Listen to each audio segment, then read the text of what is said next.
Namaste. The other day, I did a video about how the British twisted and codified the Indian Varna system into a rigid caste system. And most people agreed.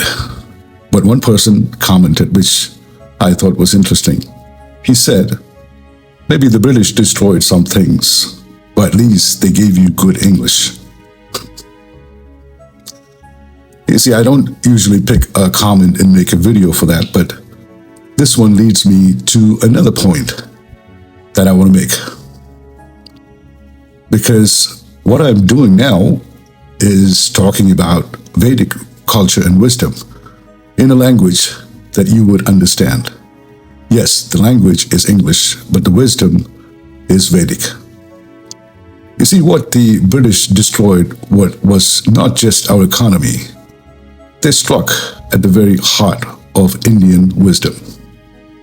They dismantled our school system, which is called Gurukul system, which is a treasure house where generations were shaped in discipline, purpose, and dharma.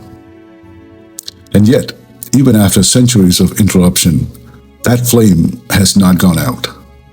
You can still see it in echoes today. India's great institutions, the IITs, our centers of learning, stand as gateways that fuel innovation and power some of the largest companies in the West. Why?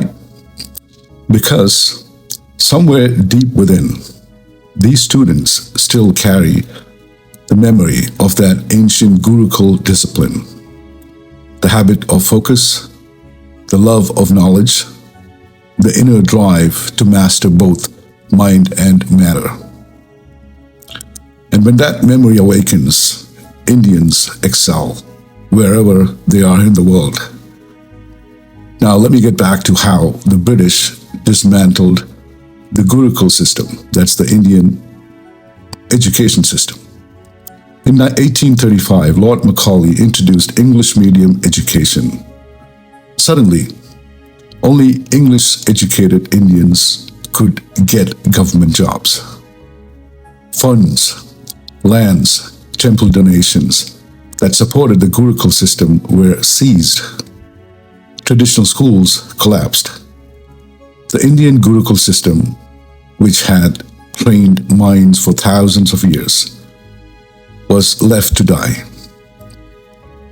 All so that India could produce clerks for the empire, followers, not leaders, machines, not thinkers.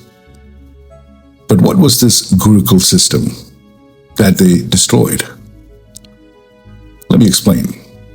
Imagine a young boy or girl leaving home around the age of 7 to 12 to live with a guru's family in his ashram. The ashram was called Kula, a family. Here, education was not just about facts, it was about shaping the whole being.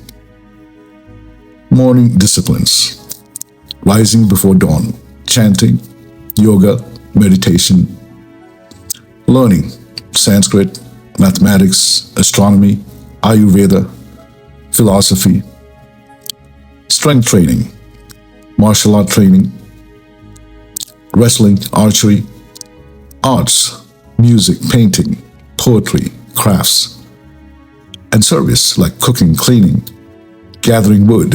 So humility grew with wisdom. The guru was not just a teacher, but a living example of virtue. His character mattered as much as his knowledge. By the early teens, each kid's natural gift began to shine. One had a gift of healing. She was guided into Ayurveda. Another had a sharp logic, and she was trained in philosophy and debate. Another had courage and leadership, and he was trained in warfare and governance. Another had deep devotional heart, and she was guided into spiritual disciplines. This wasn't random. This was dharma in action.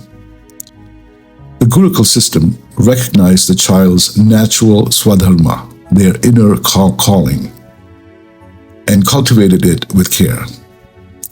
Can you imagine what this meant? By the time they left the school, the Gurukul, a student wasn't just educated.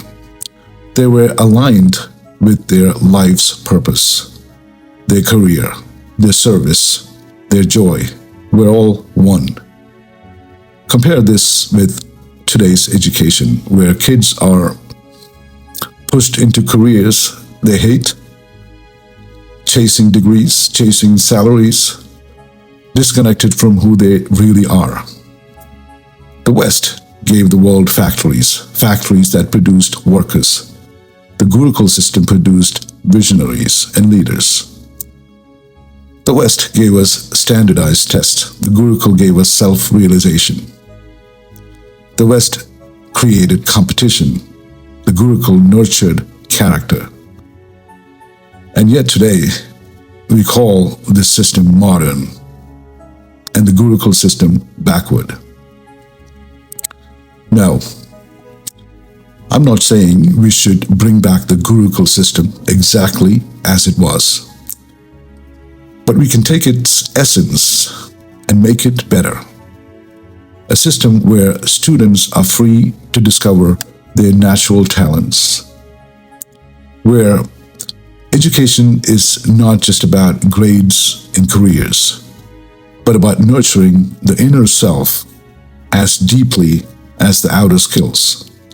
A system that teaches wisdom as much as it teaches knowledge. Children would rise with discipline, grow with creativity, find their purpose early, and live with wisdom. Instead of stress, depression, and confusion, we would have leaders with compassion. We would have scientists with conscience and societies rooted in Dharma. The Gurukul system was not just education, it was elevation. And I believe we can bring it back not exactly as it was, but with the same core values: discipline, holistic growth, personalized mentorship, spiritual practice, and Dharma. Because without Dharma, education is just information. But with Dharma, education becomes transformation.